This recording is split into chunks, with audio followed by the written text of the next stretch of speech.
Deja Gordon never thought she'd end up living in Africa. When I was growing up, I had no intentions on wanting to come to Africa because what they show us is basically all negativity, and I just wanted to come here and see what it was for myself. A native New Yorker with a Guyanese father and roots in Jamaica, Gordon spent her transformative years visiting Jamaica and embracing its culture.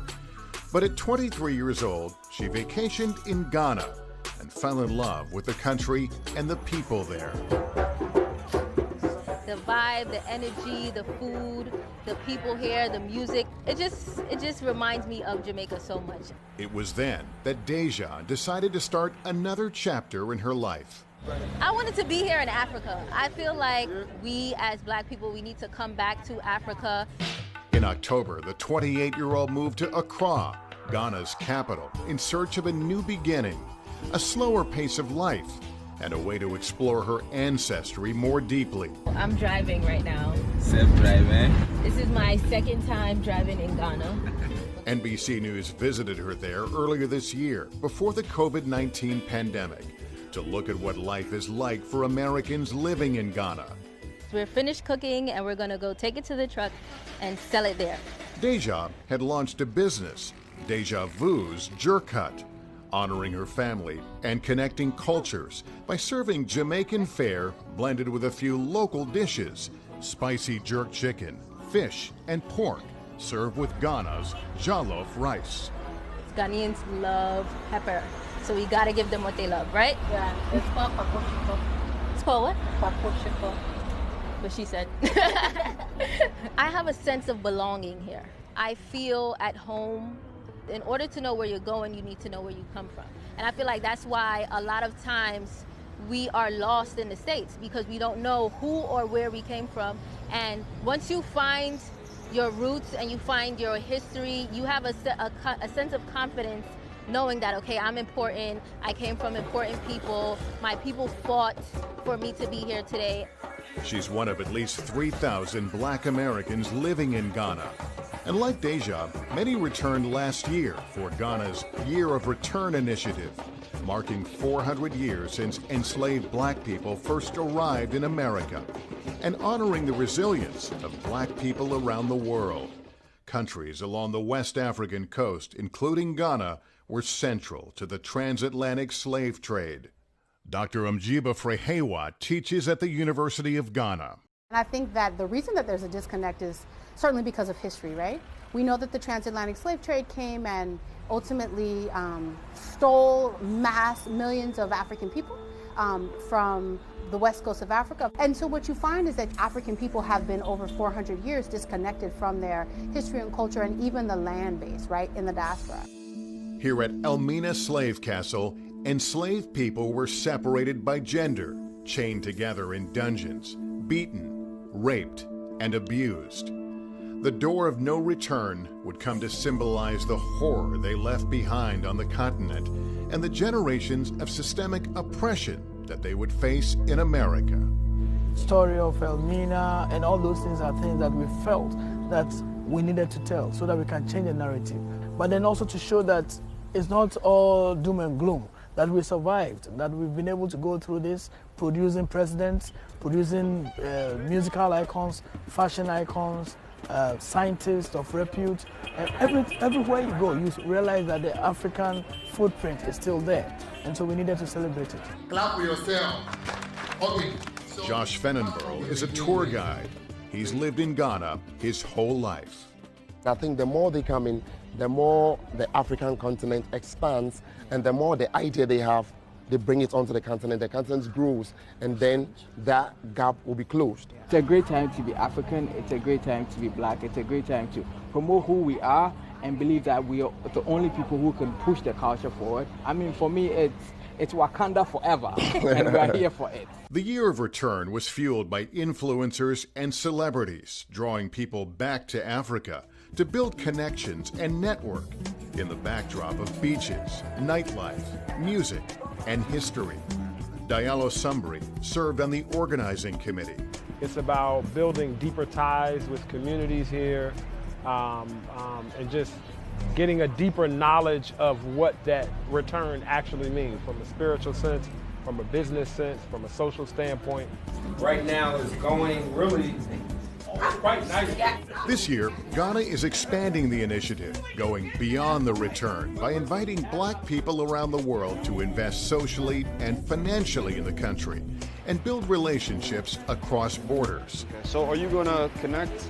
At this design studio, entrepreneurs focused on transforming Africa gathered to brainstorm new ideas. Beyond the return to me means that you're really harvesting the opportunity that's here to say that in 50, 100, 200 years, I've built a legacy here that not only transformed my community, but now my children and my children's children can come back and show their roots in the true history of not just Ghana, but Africa and beyond.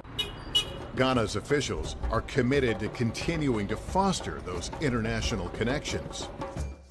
The country is making visa approval easier and granting citizenship through special programs. The government hopes to increase the annual number of tourists from 1 million to 8 million by 2027. Tourism officials say the money brought in goes directly into the local economy. We are saying that Ghana is a land of opportunity for the global African family, that there are so many opportunities in agriculture, in the real estate, in the creative arts. To the extent that we do get multinationals coming in, what I'm hoping will happen is that we can have that exchange around entrepreneurial values, which I see in Ghanaian youth already. What's up, brother? Thank you, man.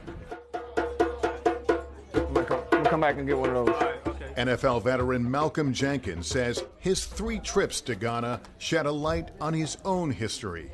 Everything's black, black, black. A lot of us don't know, our own heritage. A lot of that history is wiped away or really hard to find. And so I think we're all kind of on this journey to really figure out, where do we come from? What is our history? Oh, yeah. He's now buying a piece of land to eventually build a vacation home. He says economic investment in Africa is critical. I think it's a ripe time for African Americans as they make that journey back to the homeland to actually lay roots, and play a part in the process of really building a strong and unified Africa. That's an appealing prospect for some black Americans who may feel displaced or even afraid in the U.S. In May, protests erupted around the country over the death of 46-year-old George Floyd in Minneapolis after video surfaced showing a police officer kneeling on Floyd's neck for 8 minutes and 46 seconds as Floyd said, "I can't breathe," multiple times, with 3 other officers on the scene. All 4 officers were fired and later arrested. The officer at the center of the case was charged with second-degree murder and manslaughter, and the 3 other officers charged with aiding and abetting second-degree murder. In 2014, the Black Lives Matter movement became widely recognized after activists took to the streets calling for justice for Michael Brown after he was fatally shot by a police officer in Ferguson, Missouri. 1 month earlier, 43-year-old Eric Garner died while being physically restrained by a police officer in New York. In the cases of Brown and Garner, grand juries did not indict the officers. Neither was found to have committed civil rights violations.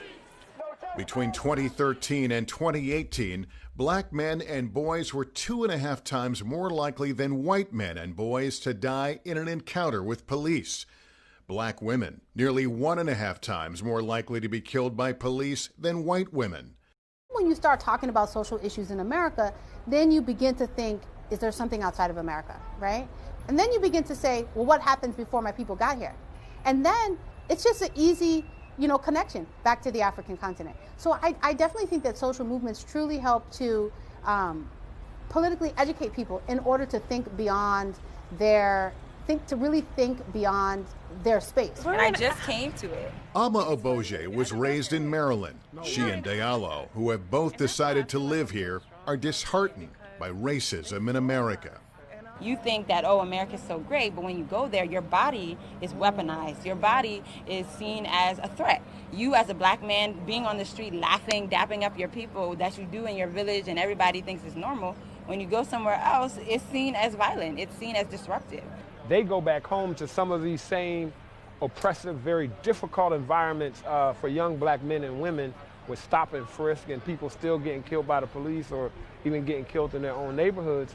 And they go home with a sense of renewal and hope from being here. Ghana has a population of 29 million. It's politically stable, and its economy driven by gold, cocoa, and oil.